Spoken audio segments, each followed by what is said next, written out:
নতুন ভিডিওতে সবাইকে আবার একবার ওয়েলকাম জানাবো। তোমাদের রিকোয়েস্টেই কিন্তু এই ভিডিওটা তৈরি হচ্ছে, তার কারণ তোমরাই কমেন্ট সেকশনে কমেন্ট করেছিলে যে স্যার পূজা প্রকাশনীর যে চ্যালেঞ্জার বইগুলো বেরোয় সেই বইগুলোর রিভিউ দরকার, অর্থাৎ পূজা প্রকাশনীর বইগুলো কেমন সেটাও একটু দেখিয়ে দিন। আর যদি কোনো বইয়ের রিভিউ দিতে বাকি থাকে বলে দিও, আমি চেষ্টা করব তোমাদের রিকোয়েস্ট রাখার। আমার মনে হয় না আর আপাতত কোনো বই বাকি রয়েছে, আর শুধুমাত্র বাকি রয়েছে রায়ান মার্টিনের যেটা ভলিউম 2 রয়েছে, তোমাদের প্রশ্ন বিচিত্রা। তো সেটা যদি কেউ দেখতে চাও সেটাও দেখিয়ে দিতে পারি। আশা করবো এতদিনে হয়তো অনেকে কিনে ফেলেছো, সেটাও রয়েছে, কোনো সমস্যা নেই। বাট আজকের এই ভিডিওতে তোমাদেরকে যেই বইটা দেখাবো সেটা হচ্ছে পূজা প্রকাশনীর চ্যালেঞ্জার। তো পূজা প্রকাশনীর চ্যালেঞ্জার 2027 ইতিমধ্যে বেরিয়েছে, তোমরা জানো।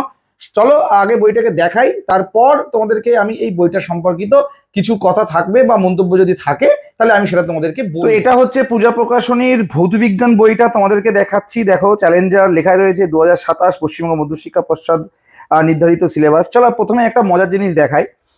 বইটার পেছনে লেখা রয়েছে বিগত বছরের 90 থেকে 100% কমনের রেকর্ড।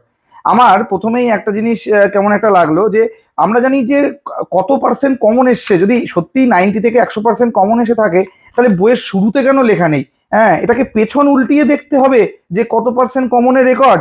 তো এইটা কেন সামনে নেই? আমার এটা একটা প্রশ্ন থাকলো কোম্পানির তরফে, যে সবাই সামনে লেখে, হ্যাঁ, এই কথাটা কেন পেছনে লেখা? যাই হোক, সেটা কোম্পানি হয়তো কি ভালো বুঝেছে। তো 160 টাকার প্রিন্ট আছে এই বইটা। তো এই যে একটা ছোট্ট চটি বই, কোন হিসাবে 160 টাকা লেখে আমার ঠিক জানা নেই। তো প্রথমেই খটকা লাগলো, 160 টাকা এইরকম বই। তো জানি না এরপরে কত পার্সেন্ট ছাড় দেবে, বলতে পারবো না। তো এরপর একটু পৃষ্ঠা যদি উল্টাই, দেখো এখানে কি লেখা রয়েছে। প্রথমে ওই 90 নম্বরের একটা কনফিগারেশন যেটা থাকে, তোমরা কোন চ্যাপ্টার থেকে কত সেটা দেওয়া রয়েছে, তারপর সূচিপত্র, আর তারপর দেখো প্রশ্ন। এবার তোমাদের মনে হতে পারে স্যার এমসিকিউ তো আছে, এমসিকিউ এর উত্তর তো কই? উত্তর এর মধ্যেই আছে, দেখো একটুখানি বোঝার চেষ্টা করো। বায়ুমণ্ডলের শীতলতম স্তর কোনটি? উত্তর মেসোস্ফিয়ার। দেখো এটা একটু কালো করে লেখা, দেখা যাচ্ছে? এটা দেখো একটু কালো করে লেখা রয়েছে, এইটা কালো করে লেখা।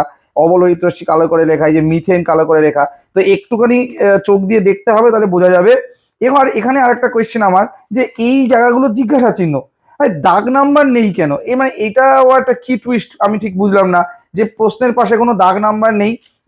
সবই জিজ্ঞাসা চিহ্ন দেওয়া, মানে এটা কি একটা স্টাইল নাকি দাগ নাম্বার দিতে ভুলে গেছে? আমি জানি না। তো এই দাগ নাম্বার নেই কেন সেটাও আমি বলতে পারছি না আপাতত। আমার তো কেমন একটা লাগছে যে দাগ নাম্বার ছাড়া উত্তর করছি, এত দাগ অত দাগ কি জানি কি। যে এইরকম ভাবে কিন্তু আছে। দেখো প্রথমেই মাধ্যমিকের বিভিন্ন সালের কোয়েশ্চেন, তারপর গড়ে কোয়েশ্চেন দেওয়া, মানে কোনো কোয়েশ্চেন বাছাবাছির সিন নেই, যা মনে এসছে পরপর একটা দিয়ে বইটাকে রেডি করে দিয়েছে, এবার তোমরা কেনো আর টাকা হোক, এই আর কি। এছাড়া আর কি বা বলবো বইটা দেখে, আমি তো কিছু বুঝতে পারছি না। তো এই হচ্ছে দেখো বইয়ের ভিতরে লেখালেখি রয়েছে, কিছু প্রশ্ন আর কিছু শর্ট প্রশ্ন, এই সব, আর ইয়ার্সের কোয়েশ্চেন এইরকম ভাবেই তোলা রয়েছে। এবার কোয়েশ্চেনের পাশে কোনো স্টার মার্কিং নেই, হ্যাঁ, কোনটা এই বছর আসার চান্স রয়েছে একটা, তার আগে পরে একটা ব্যাপার স্যাপার সেসব নেই। থাকলে ছেলেমেয়েরা আরো উপকৃত হতো। কোনটা বেশি এগিয়ে রয়েছে কোন প্রশ্নটা, হ্যাঁ, কোন প্রশ্নটা একটু পেছনের দিকে লেখা, তার মানে সেটা কি দেখে বুঝবো সেটা কি কমনের যুগ কম?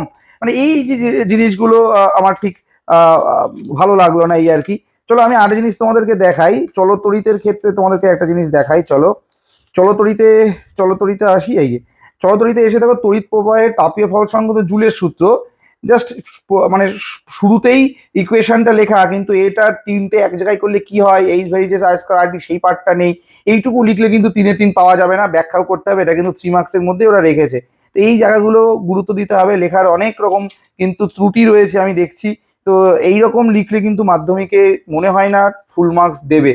তো তোমরা দেখতে চাইছিলে পূজা প্রকাশনীর বই কেমন, এই দেখিয়ে দিলাম। প্রত্যেকটা চ্যাপ্টার, শর্ট প্রশ্ন আর কিছু বড় প্রশ্ন, রচনাধর্মিক প্রশ্ন, ব্যাস এই। যেমন মনে করো পর্যায় সারণী থেকে 3 নম্বরের প্রশ্ন দিয়েছে, 1, 2, 3, 4। এই দাগ নাম্বারটা দেয়নি, আমাকে গুনতে হচ্ছে। তো 4টে 3 নম্বরের কোয়েশ্চেন করলে চলে আসবে পরীক্ষায়। দারুণ ব্যাপার। এরকম যদি হয় তাহলে তো এই বইটা সবাই কেনা উচিত। এত তাড়াতাড়ি যদি নাম্বার সবাই পেয়ে যায় তাহলে তো খুব ভালোই লাগবে। তো এই ছিল মোটামুটি বইটা। এছাড়া আরো বইগুলো রয়েছে, সবকটা দেখাতে পারলাম না, তো একটাই দেখিয়ে দিলাম, ধারণাটা করে নিতে পারবে। সব বই এমন ভাবেই লেখা। বইটাকে তো তোমাদেরকে দেখিয়ে দিলাম, এই একটা ছোট্ট চটি বই, এর দাম 160 টাকা।